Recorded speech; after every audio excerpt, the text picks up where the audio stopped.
This is Dan Brown from Samopal, and wanted to show you a vz.61 post-sample machine pistol.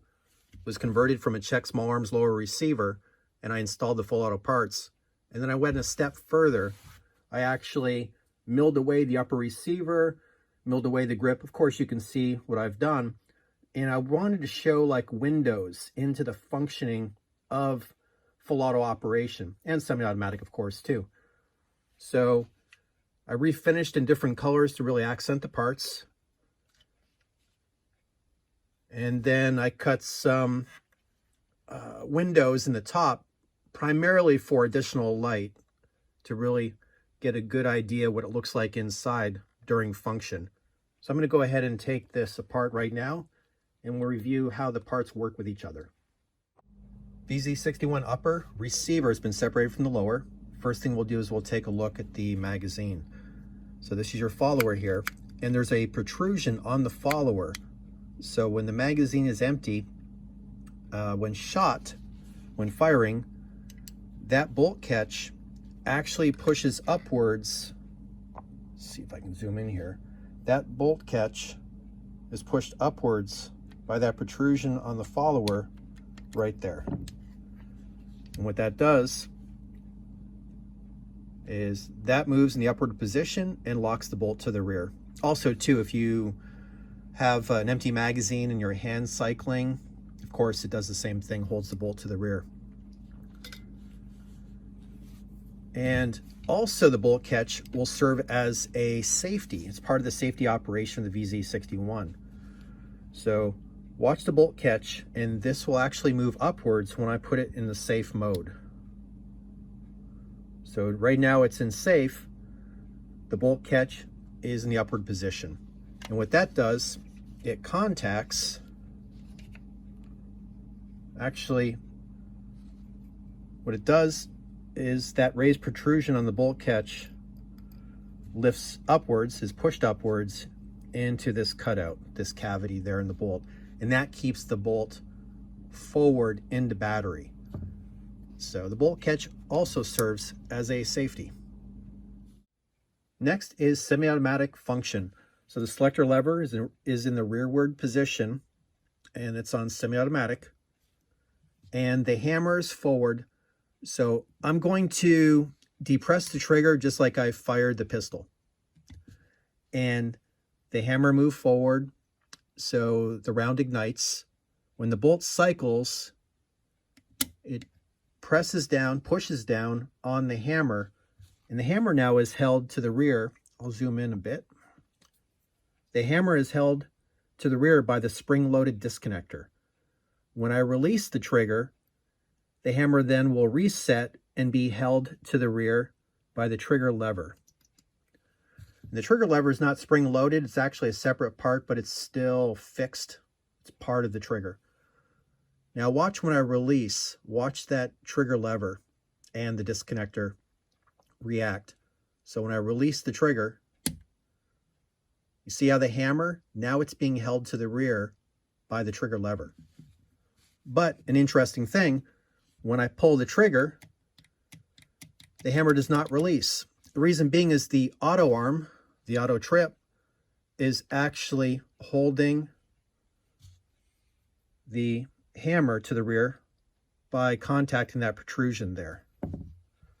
See if I can get that a little bit better. Now when the bolt is in battery, it automatically pushes down on the auto trip.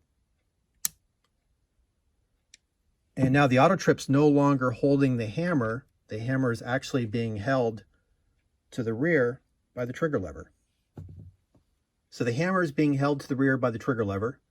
Now when I actually squeeze the trigger, and the trip arm is actually pushed downwards by the bolt, so the trip arm no longer contacts that protrusion on the hammer. So I'm going to simulate squeezing the trigger to shoot another round. And now the hammer is released and it's ready to cycle again. Now we'll take a look at full auto operation. The selector switch is at the 20 position, which is full auto. I'm going to simulate shooting one long burst. So I'm going to depress the trigger, and I'm going to zoom in. So take a look and keep your eye on the trigger lever and the disconnector. So I'm going to simulate the bolt is now cycling to the rear after it fired a cartridge. The bolt pushes down on the hammer, and as you can see, the hammer's not being held to the rear by the disconnector or the trigger lever. The only thing keeping the hammer to the rear is the full auto trip. So the full auto trip is actually holding the hammer to the rear by engaging with that protrusion. So my thumb, I'm going to simulate the bolt going into battery. So my thumb is pushing down on the full auto trip, and when it pushes down, it releases the hammer automatically when the bolt goes into battery. And again, my finger is still on the trigger. So when the bolt comes back, it cycles.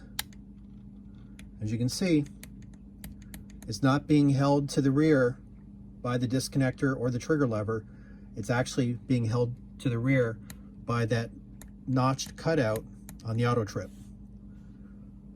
So my thumb acting like the bolt, when it pushes down on the trigger arm, the full auto trip, then it actually releases the hammer and will continue that cycling until the magazine is empty or until you release the trigger.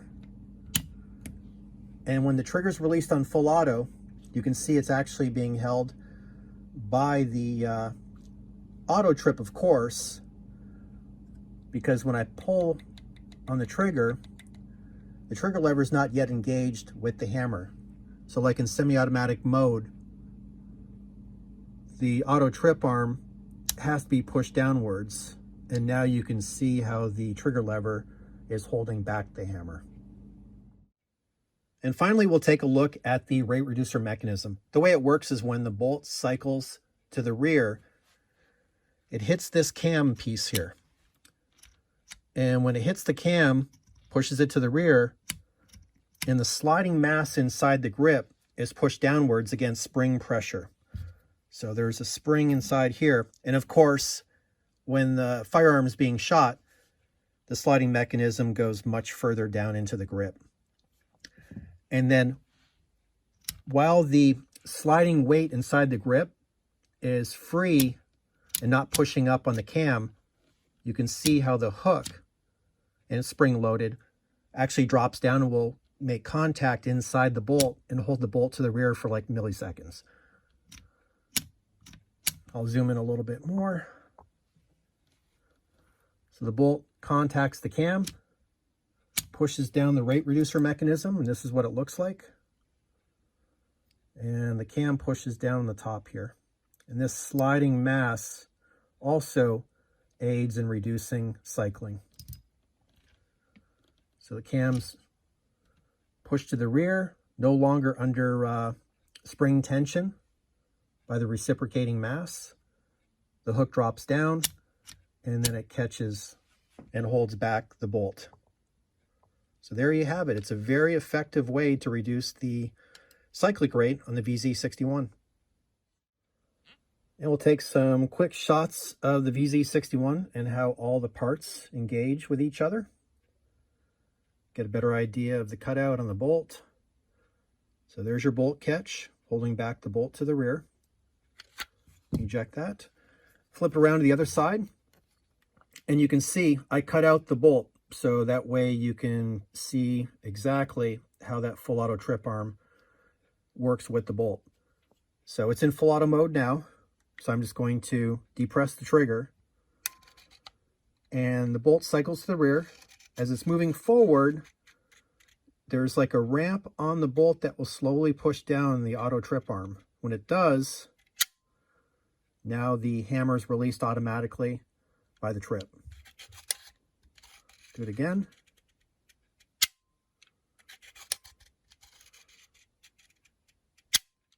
And then I release the trigger. And now the hammer is held to the rear by the trigger lever.